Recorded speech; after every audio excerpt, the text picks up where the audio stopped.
আমরা যারা 15 লক্ষ সরকারি কর্মচারী আছি, যারা পে স্কেল চাই, এই 15 লক্ষ সরকারি কর্মচারীর প্রত্যেকের একটা দায়িত্ব আছে, একটা রেসপন্সিবিলিটি আছে, যে দায়িত্বগুলি সবাই পালন করে না। 99% লোকে সেই দায়িত্বটা পালন করে না, বিধায়ী আমাদের দাবিগুলি বাস্তবায়ন হয় না। প্রাথমিক শিক্ষক, এমপিওভুক্ত শিক্ষক এবং আউটসোর্সিংয়ে যারা চাকরি করে, আনসার পদে যারা চাকরি করে, আমার মনে হয় তাদের কাছ থেকে সরকারি কর্মচারীদের শিক্ষার অনেক কিছু আছে, অনেক কিছু আছে তাদের কাছ থেকে শেখার। 15 লক্ষ সরকারি কর্মচারী আমরা সবাই চাই ডিসেম্বরে পে স্কেলের গেজেট হোক, জানুয়ারি 2026 থেকে পে স্কেল কার্যকর হোক। এটা 15 লক্ষ সরকারি কর্মচারী সবাই চায়। এমপি, মন্ত্রী, মিনিস্টার, সচিব, আমলা কামলা, এই ক্যাডার ম্যাডার যারা আছে সবাই চায়। অনেক কর্মকর্তারা আমাদের সাথে যোগাযোগ করে, সবাই চায় পে স্কেল, কিন্তু কেউ আমাদের এই পে স্কেলের দাবির কথা শেয়ার করে না।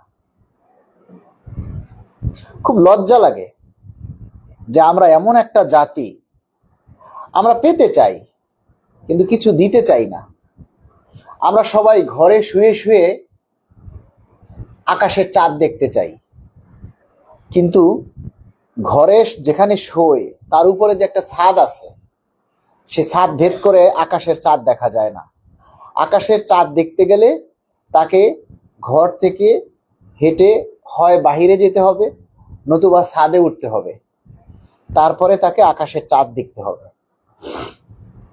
আর আমাদের সরকারি কর্মচারীরা সবকিছু পেতে চায়।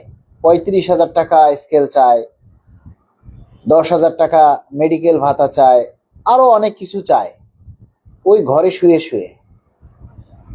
এরা ভাবে না যে বর্তমানে বাংলাদেশের সরকার এক একটা, মানে কি বলবো, তাদের কাছ থেকে যে কোনো কিছু আদায় করা বা কোনো কিছু পাওয়া এত সহজ নয়।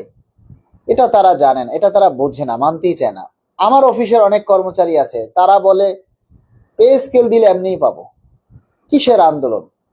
আমি জিজ্ঞেস করলাম কয়েকজনকে, 5 তারিখে যাবেন, এবারে ভুল করেন না। 5 তারিখ গেলে কি হবে? মনে চাইছে বাম হাত দিয়া কানে লতি ফাঁসে থাপ্পড় মারি। যে এই সমস্ত মুনাফেকের কারণেই আমাদের দাবিগুলি আদায় হয় না। এই মুনাফেক প্রতিটি ঘরে ঘরে আছে, যে নিজের অধিকার আদায় করে, নিজের অধিকার অস্বীকার করে। আরে বেটা, এটা তোর নিজের অধিকার না, এটা তোর পরিবারের অধিকার, এটা তোর স্ত্রীর অধিকার, এটা তোর সন্তানের অধিকার, এটা তোর বৃদ্ধ বাবা মার অধিকার। তুই যদি আন্দোলনে না যাস, তুই যদি রাজপথে না আসিস, তুই যদি কামাই না করিস, তাই তোর স্ত্রীর সন্তানের খাওয়াবি কি? তোর বৃদ্ধ বাবা মার চিকিৎসা করাবি কি দিয়ে?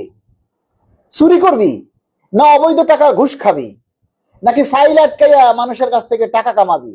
অবৈধ খাবার, অবৈধ ইনকাম করতে করতে কর্মচারীদের পেটের চর্বি বেড়ে গেছে, এই জন্য তারা পে স্কেলের দাবি করে না। আমি আবার একটু উচিত কথা বলি। উচিত কথা বলতে আমি আমার বাবা মাকে ছাড়ি না। উচিত কথা বলতে আমি কাউকে ছাড়ি না, আর কাউকে ভয়ও পাই না। এক আল্লাহ ছাড়া আমি কাউকে ভয় পাই না। আমার এই শরীরের পুরাটাই কলিজা। কিন্তু আমার দুঃখ লাগে যে আপনারা যারা আন্দোলন করেন, যারা পে স্কেল চান, আমরা আন্দোলন করতে গিয়ে, দাবি বাস্তবায়নের কথা বলতে গিয়ে সাসপেন্ড হব, আর আপনারা ঘরে বসে মজা নিবেন আর চিন্তা করবেন যে ডিসেম্বরের মধ্যে পে স্কেল হয়ে যাবে, ঘোড়ার আন্ডা হবে। আন্ডা চিনেন? ঘোড়ার আন্ডা। এই সরকারের কাছ থেকে আন্দোলন করতে হলে, এই সরকারের কাছ থেকে পে স্কেল নিতে গেলে 15 লক্ষ সরকারি কর্মচারীর 15 লক্ষকেই নামতে হবে, আদারওয়াইজ পে স্কেল আশা করা যাবে না।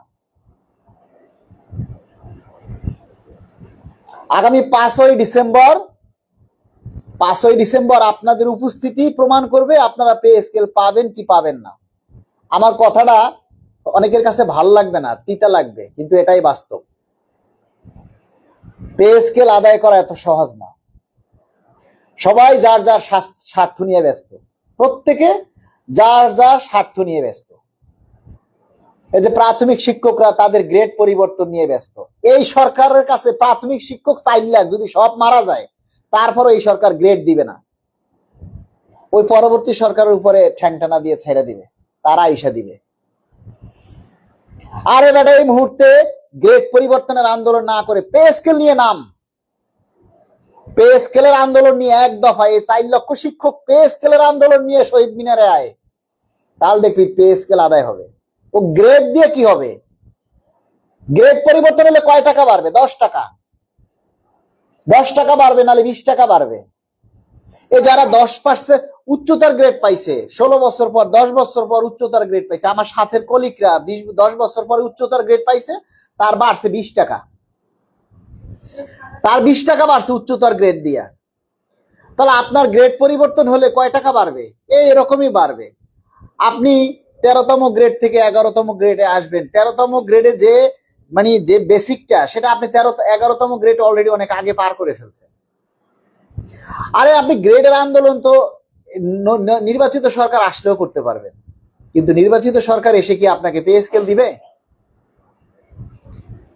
তাহলে এই 4 লক্ষ শিক্ষকের গ্রেড দরকার, পে স্কেলের দরকার না। তাই এই 4 লক্ষ শিক্ষক বাদ দেন, 15 লক্ষ থেকে থাকে 11 লক্ষ। 11 লক্ষ কর্মচারী যদি পে স্কেল দেয়, সরকারের টাকা অনেক কম লাগবে। কথা শুনতে ভালো লাগতেছে না বিষয়গুলি, তাই না? মজা লাগতেছে। আপনারা কর্মসূচি পালন করবেন না, আপনারা মিটিং মিছিল দেখাবেন না, আর আলটিমেটাম দিবেন যে 30শে নভেম্বরের মধ্যে কমিশনের চূড়ান্ত রিপোর্ট জমা দিতে হবে। হবে? 30 নভেম্বর তো আজকে চলে গেল, রিপোর্ট কি জমা হয়েছে? হয়নি। কেন হয়নি?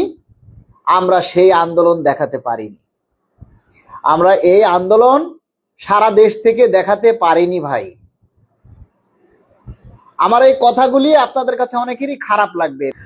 আমার কি পে স্কেল দিলে আমি কি ডাবল পাবো? আমার কি ঠেকা পড়ছে বারবার আপনাকে বলতে যে শেয়ার করেন, লাইক করেন, কমেন্টস করেন? আপনি লাইক কমেন্টস না করলে আমার কি ঘোড়ার ডিম আন্ডার হইব? আমার কিচ্ছু যায় আসে না। পে স্কেল দিলে আপনারা যদি পান, আমিও ঘরে বসে পাবো। আমিও কালকে থেকে ঘরে চুপ করে বসে থাকবো। আমার এত ঠেকা পড়েনি। আপনাদের জন্য কথা বলতে গিয়ে আমি যদি সাসপেন্ড হই, আপনারা আমার পাশে দাঁড়াবেন? কেউ দাঁড়াবেন না। তো এরকম সবাই যার যার চিন্তা করে, প্রত্যেকেই যার যার ঘরের জায়গাটা চিন্তা করতে হবে। তা আপনারা আপনারা যারা আছেন, প্রত্যেকে উপজেলায় আছেন, আপনারা প্রত্যেকে বিভিন্ন জেলায় আছেন, বিভিন্ন দপ্তরে আছেন, আপনারা পে স্কেলের একটা দাবির ব্যানার টানাইতে পারেন না ভাই? কিভাবে আপনারা পে স্কেল আশা করেন? পে স্কেল আপনারা কিভাবে আশা করেন? আমাকে একটু কমেন্টস করে বলেন যে আমরা এই কারণে পে স্কেল আশা করি। কোন কারণে আপনারা পে স্কেল আশা করবেন বলেন? আর সরকার আপনাদেরকে কেন ভয় পাবে? এই যে আমরা বলতেছি যে 5ই ডিসেম্বর মহাসমাবেশ, মহাসমাবেশ করে কি হবে বলেন? মহাসমাবেশ করে কি হবে যদি ওই মহাসমাবেশে 5 লক্ষ কর্মচারী উপস্থিত না হয়? যদি আমরা সরকারকে, প্রশাসনকে দেখাইতেই না পারি যে 5 লক্ষ মানুষ আজকে রাজপথে নেমে এসেছে, এই 5 লক্ষ মানুষ চাইলে সবকিছু অচল করে দিতে পারে, আমরা তো সেইটা দেখাতে পারবো না, কারণ আপনারা আসবেন না।